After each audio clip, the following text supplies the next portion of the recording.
Most people don't realize this. Christianity today looks nothing like the faith described in Scripture.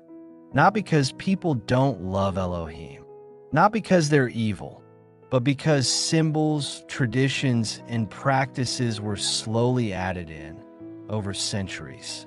Quietly, strategically, systematically, and most believers were never taught to question them. We're told, it's just symbolism. It doesn't mean that anymore. God knows your heart, but Yahuah has always cared about how he is worshipped, what symbols are used, where traditions come from, because symbols are spiritual language. Today, we're exposing pagan symbols that exist inside modern Christianity, not to condemn people, but to wake them up, because truth doesn't fear examination. In Scripture, symbols matter deeply. Yahuah gives specific instructions: how the altar should look, what materials are acceptable, what imagery is forbidden. Why? Because symbols teach without words. A symbol carries meaning even when people forget where it came from. That's why Yahuah strictly forbade graven images, sacred poles, sun worship, fertility symbols. Israel didn't fall because they stopped believing in Yahuah. They fell because they mixed him with pagan symbols. And that same pattern exists today. The cross is the most recognized symbol in Christianity. Church buildings, jewelry, Bibles, tattoos. But here's the uncomfortable truth. The cross did not originate as a Christian symbol. It was a Roman execution device, a tool of humiliation, a symbol of imperial power.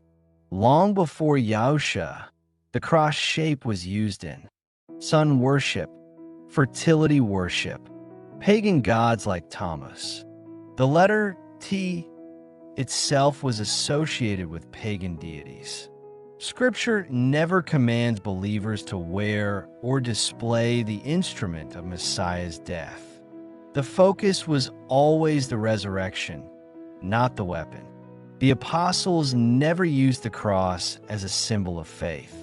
That came later, when Rome merged Christianity with paganism. Many churches are designed in ways people never question. Tall steeples, pointed spires, obelisk shapes. These designs didn't come from Scripture. They came from ancient Egypt, Babylon, sun worship. Obelisks symbolized male fertility power. They were erected as religious monuments. Sound familiar? Even today, major Christian cities are filled with obelisk imagery. Yahuah never asked for towering monuments. He asked for obedient hearts. Yet Christianity adopted architecture meant to glorify pagan gods and called it holy. One of the biggest compromises happened quietly: the shift from the Sabbath to Sunday. Sunday is named after the sun, dedicated to sun worship long before Christianity. Scripture never records Yahuah changing the Sabbath.